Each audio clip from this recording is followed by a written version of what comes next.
My girlfriend chose clubbing with her friends over answering my pleas for help. Now, when she came home, what I said turned her world upside down. I, a 24-year-old male, and Haley, a 22-year-old female, have been together for 5 years since our senior year of high school. Well, I guess I should say we're together now, but I'll get to that part later. Up until last weekend, I seriously thought this girl was the one. I had a ring picked out and everything. I spent 3 months' salary on it. Yeah, I know that's probably stupid, but she always talked about wanting something special. I was planning this whole elaborate proposal for our anniversary next month. The ring was just sitting in my desk drawer now, receipts still in the box. Just to give you guys the full picture, I work as a software developer at a startup downtown. The pay is decent, and I actually really like my team. Haley's in her final year of nursing school, and she's always been super dedicated to her studies. That's one of the things that attracted me to her in the first place. She's got goals and ambitions, you know. We've been living together in a pretty nice apartment for about 2 years now. It's nothing fancy, but it's in a good area, and we could walk to most places we needed to go. I pay most of the rent since I'm working full-time, and she's still in school, but she contributes what she can from her part-time job at Starbucks. We've never really had any major fights about money or anything like that. Our relationship was pretty much perfect, at least I thought it was. We did everything together: grocery shopping, weekend brunches, movie nights, all that couple stuff. Our friend groups kind of merged over the years, although she still has her single friends from nursing school. Haley's single, ready-to-mingle friends were always a bit of a red flag, but I ignored it because I trusted her. These weren't just your average single girls who liked a night out. They were the type who made being single their whole personality. You know, the kind who post those hot girl summer captions year-round and genuinely believe if he wanted to, he would, is the answer to every relationship issue. But I actually never had any problem with her hanging out with them, even though they could get pretty wild sometimes. Haley always said she was just there to make sure everyone got home safe, and I believed her. I guess I should mention that I'm not really the partying type. I mean, I'll go to a bar or whatever for special occasions, but clubs and that whole scene are not my thing. Haley knew this from the start, and it was never an issue. She'd go out with her friends maybe once a month, and I'd have my gaming nights or catch up on work. It was a good balance, you know? The thing is, looking back now, there were probably some red flags I ignored, like how she'd get really defensive about her phone sometimes, or how she'd take forever to respond to my texts when she was out with her friends. But I always told myself I was just being paranoid. I didn't want to be that controlling boyfriend who gets jealous every time his girlfriend goes out. Plus, Haley's done nothing but support me through everything. She was there when I got laid off from my first developer job during COVID. She helped me study for technical interviews. She even learned basic programming so she could understand what I was talking about when I had a rough day at work. We'd already talked about marriage and our future together. We both wanted kids eventually, but not until she finished school and got established in her career. We had this whole 5-year plan mapped out. Get married, both focus on our careers for a few years, buy a house, then start thinking about a family. Her parents loved me, my parents loved her, our siblings got along great. Man, it's crazy how fast everything can fall apart. Everything started when Haley had plans to go out with her nursing school friends to celebrate her friend Jessica's birthday. They had rented out a very important person section at Club Azure, a fancy new place that just opened up like 2 blocks from our apartment, maybe a 5-minute walk tops. I wasn't invited, which was fine by me. I had to work late anyway because we had a big deployment scheduled. Little did I know that would be the start of the worst night of my life. So yeah, last Saturday started out pretty normal. I had this big deployment at work. You know how tech companies always do their deployments on weekends when there's less traffic? Well, I was part of the team handling this one. Usually I walk to work since it's only about 20 minutes, but since I knew I'd be there late, I took my car. Haley was getting ready for Jessica's birthday thing while I was getting ready for work. She'd bought a new outfit specially for the night, this sparkly black dress thing that probably cost more than our grocery budget for the month. But whatever, she was excited about it, and I didn't want to be that guy who complains about his girlfriend spending her own money. Before I left for work, she was doing her makeup in the bathroom, taking forever as usual, and talking about how Jessica had apparently invited a few people from their clinical rotations to join them at the club. I remember getting this weird feeling in my stomach when she said that, but I pushed it down. I didn't want to start an argument before leaving for work, and honestly, I was trying really hard not to be the jealous boyfriend type. Just be safe, okay? I told her before heading out. She rolled her eyes and was like, "Yes, Dad," in that joking way she always does. That was around 2 p.m. Little did I know that would be the last normal moment between us. The workday was pretty standard for a deployment. Lots of coffee, lots of staring at screens, lots of "did you try turning it off and on" again moments. Haley texted me around 7 p.m., saying she was starting to get ready to go out. She sent me a selfie in her new dress asking how she looked. I told her she looked amazing, she did, and to have fun with her friends. Around 9 p.m., she sent me another text heading out, "Now don't wait up." I replied with a thumbs up emoji and went back to work. At around 10:30 p.m., Haley posted some stories on Instagram, her and her nursing friends doing shots in their very important person section, videos of them dancing, the usual club stuff. But I noticed something in one of the videos that made my stomach drop. There were definitely way more guys there than I expected, like a lot more. The very important person section looked packed. I almost texted her then to ask what was up with that, but I was busy with work stuff. I told myself I was just being paranoid and tried to focus on fixing a stupid bug in our payment processor. Finally, around 11 p.m., we got everything working. I packed up my laptop and headed down to the parking garage. I remember sitting in my car for a minute, debating whether I should text Haley and see what she was up to. The club was literally on my way home. I could have stopped by if she wanted me to join them. But then I was like, nah, let her have her fun with her friends. I'll just go home, maybe play some Elden Ring, and crash. The parking garage was pretty empty since it was Saturday night, just my car and a few others from the deployment team. I pulled out of my spot and headed for the exit. The garage has this weird sharp turn right before you get to the street, and you have to inch forward to see if any cars are coming. I did what I always do, crept forward slowly, checking both ways. The light was green for me. I started to pull out onto 5th Street. Everything was normal. Then, out of nowhere, this black SUV comes flying through the red light.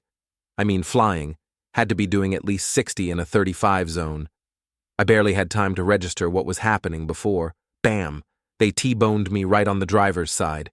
The airbags went off. Those things hit way harder than you'd expect, and my car spun around like a top. The impact spun me out, slamming my head against the window. My ribs felt like someone had taken a crowbar to them, and I could already taste blood in my mouth.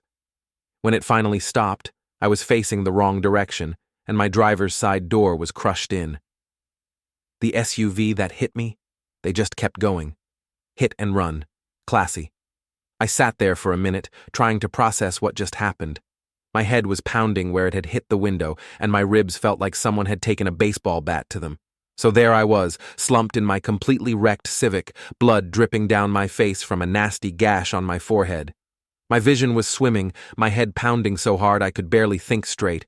Every breath sent a sharp, stabbing pain through my ribs, and I had this awful metallic taste in my mouth, probably from biting my tongue during the crash. The airbag had gone off. I reached up to touch my head, and when I pulled my hand away, my fingers were sticky and red.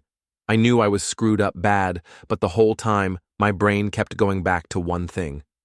Haley is a nurse. The person who literally spends her life helping injured people would drop everything and come running. She'd see the blood, hear my voice, and flip into emergency mode. I pulled out my phone, barely able to focus on the screen because my vision kept doubling. The club was 5 freaking minutes away. She could be here before the cops even showed up. I called her straight to voicemail. Okay, it's loud in clubs, I get it. I tried again. Rings twice. Voicemail. She declined it. She actually declined my call. But I was still clinging to the last shred of hope. Maybe she was in the bathroom. Maybe she'd call back in a second. So I forced my fingers to type out a message, even though every movement made my ribs scream. Baby, I got in a car accident. I'm bleeding. I need you to come get me. I'm at 5th and Main. I stared at the screen, watching as those 3 dots appeared, then disappeared, then appeared again. I exhaled in relief, expecting her to say she was on her way. Instead, her response popped up. LMAO. Nice try. I blinked. My brain wasn't processing. Did she think I was joking? I could feel the blood trickling down my temple, and she thought I was messing with her.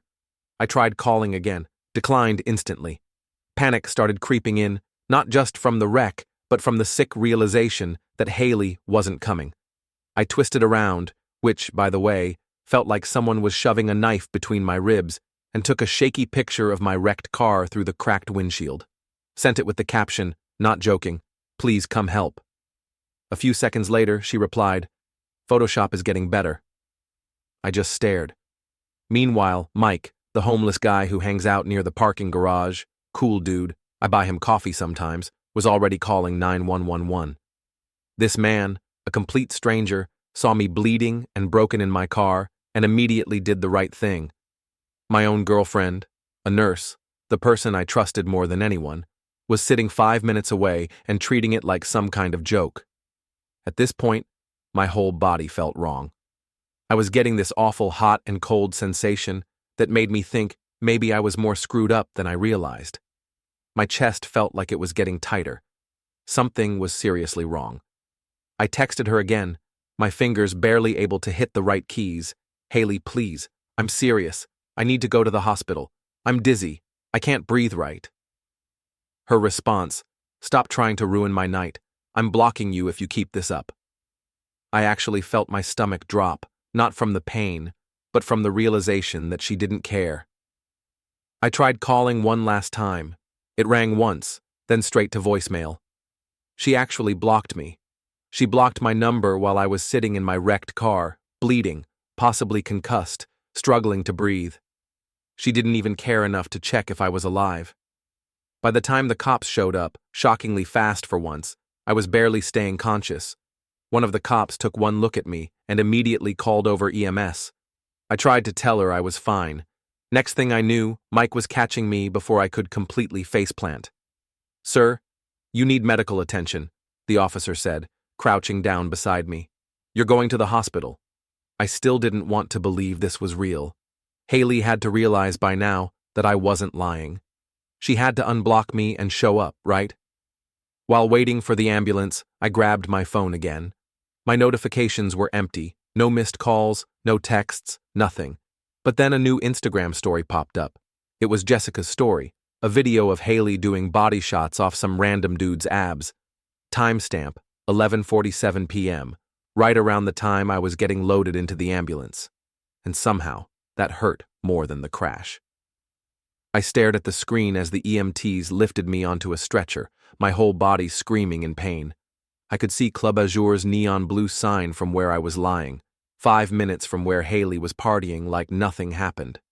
The last thing I remember before the ambulance doors closed was thinking about the engagement ring in my desk drawer at home, the one that cost more than her student loans.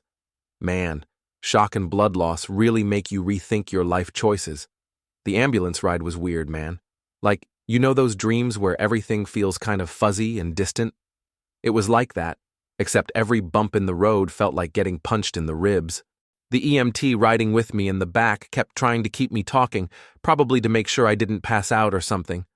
I remember him asking if there was anyone they should call, and I just started laughing like actual painful probably sounds crazy laughing.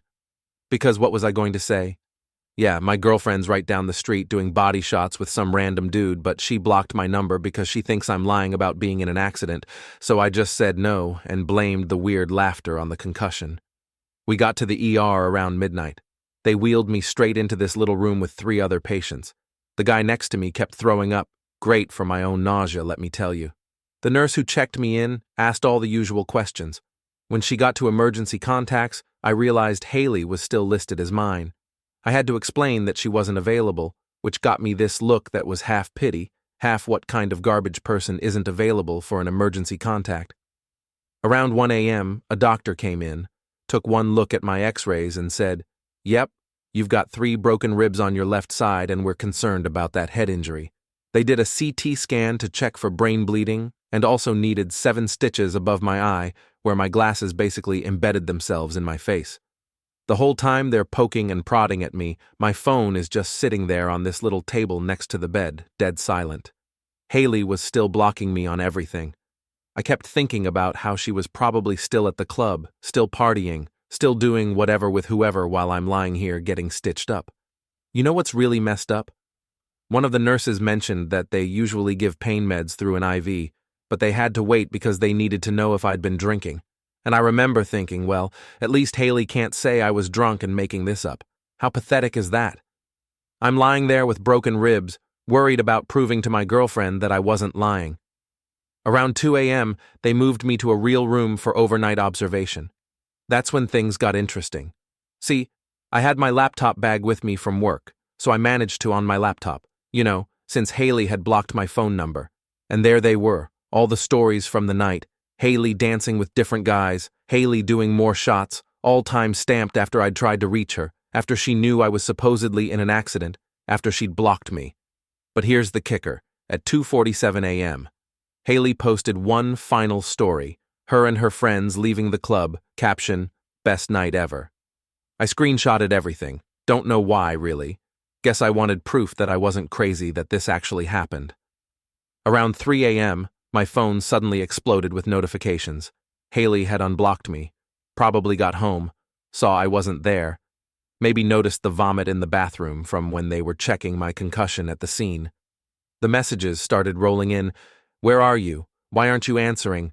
Hello, your car isn't here. OMG, are you actually in the hospital? Which hospital? Please answer me, baby. Please. I'm so sorry. Thought you were joking. Please tell me you're okay. I'm calling every hospital in the city, 67 messages in total.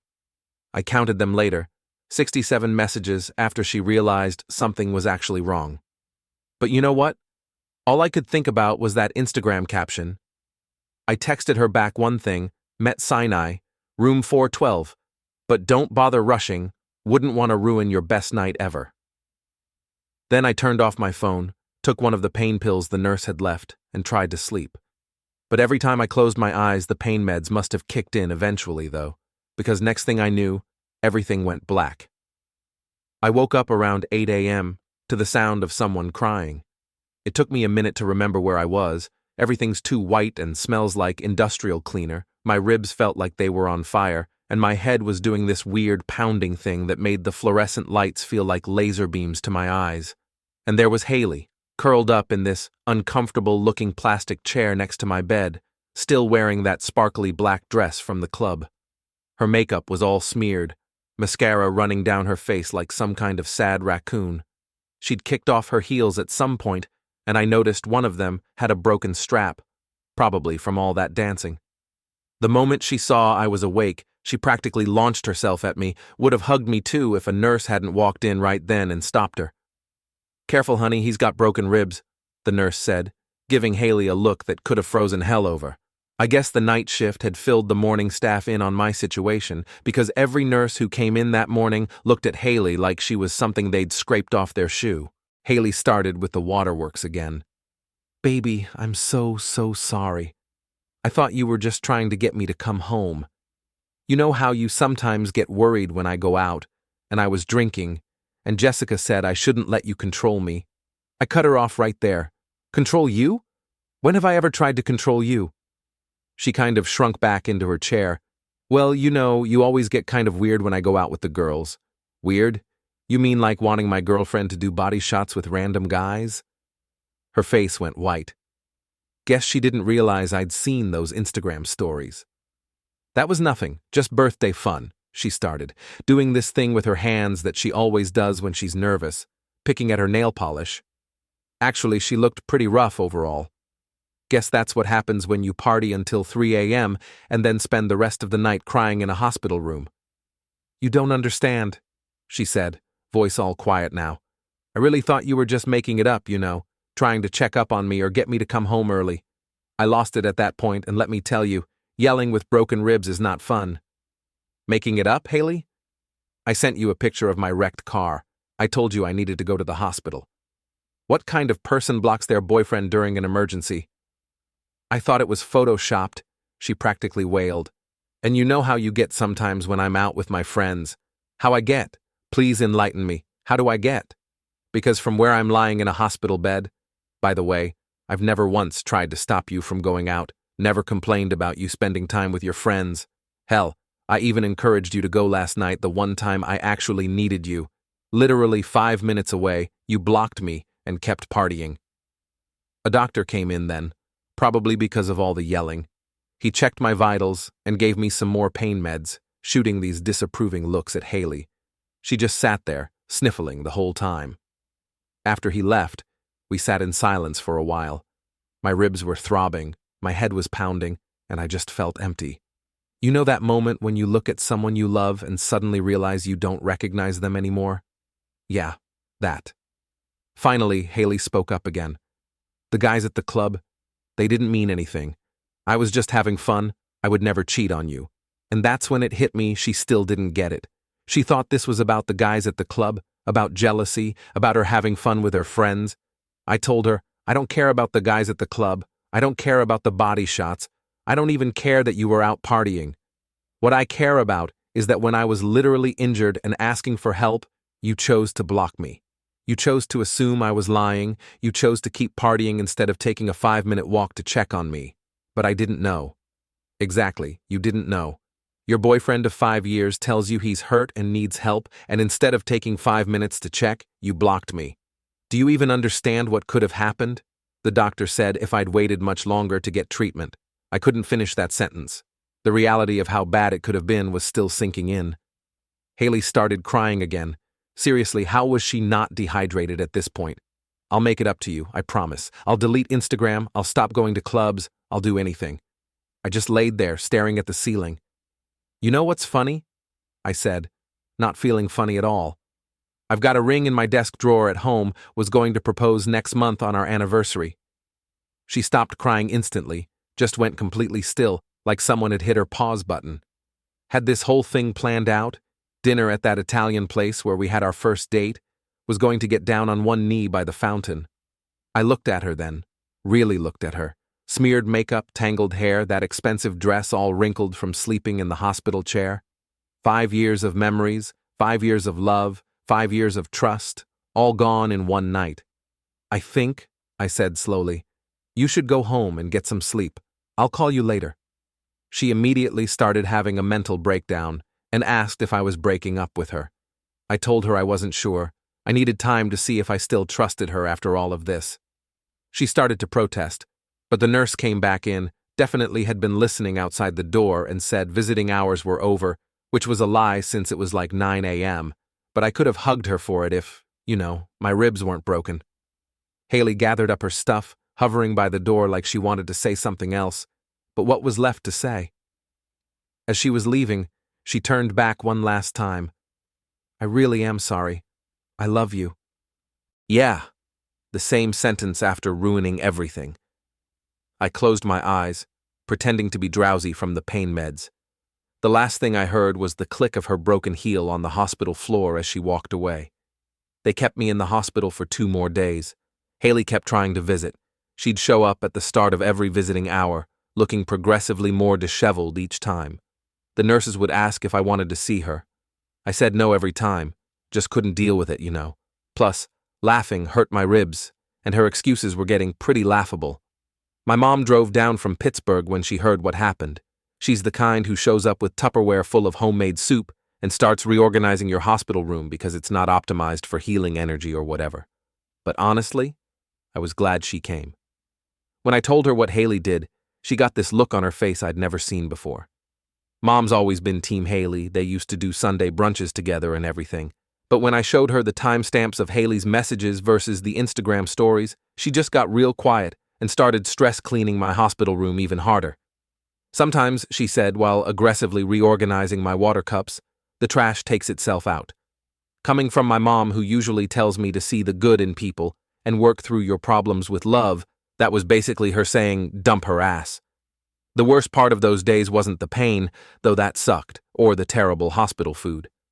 Seriously, how do they make Jell-O taste sad? It was the constant stream of messages from Haley. She'd clearly gone into full damage control mode. I talked to my therapist about what happened. I've deleted Instagram and blocked all those guys. I'm not going out with Jessica anymore. Please, just let me explain. I can't eat, I can't sleep. After about the 50th message, I finally replied, "Good to know you can actually respond to texts when someone needs you." The police caught the hit-and-run driver, by the way. Turns out it was some rich kid in daddy's SUV drunk off his ass. His lawyer's already trying to settle out of court. Whatever, that's a whole other Reddit post. Getting discharged was a whole thing. They made me sit in a wheelchair. Hospital policy, apparently, even though my legs worked fine. Mom drove me home, fussing the whole way about how my apartment wasn't set up for proper healing and how I should come stay with her, but I needed to be in my own space. Walking into the apartment was weird. Haley had clearly been there while I was in the hospital. The place was spotlessly clean, no sign of the vomit from the night of the accident. She'd filled the fridge with my favorite foods, stacked up some books and games next to the couch, even got one of those old person grabber things so I wouldn't have to bend over. But she'd also left little notes everywhere, yellow post-its with hearts and apologies and inside jokes from our relationship. I took them all down. Each little yellow square felt like a knife twist. 5 years of memories, and now all I could think about was her dancing while I was getting loaded into an ambulance, her blocking my number while I was bleeding, her best night ever while I was getting stitches. How could you trust someone who treats you like that in a marriage? I knew I was done with anything that had to do with her. After about a week of avoiding Haley's calls and messages, which, by the way, my phone says she tried calling 147 times, I was starting to think maybe she'd finally gotten the hint. But no, instead, she decided to take it to the next level and start camping outside our apartment building like some kind of sparkly stalker. She literally sat in her car in the parking lot for hours. This went on for 3 days straight. Then, at like 2 a.m., last night, I woke up to someone pounding on my door like they're trying to break it down. "Please, I know you're in there. We need to talk. I'm not leaving until you open the door." I tried to ignore it, but then, "I'll stay here all night. I don't care if the neighbors call the cops." I dragged myself out of bed and opened the door before she could wake up the entire building. Bad idea.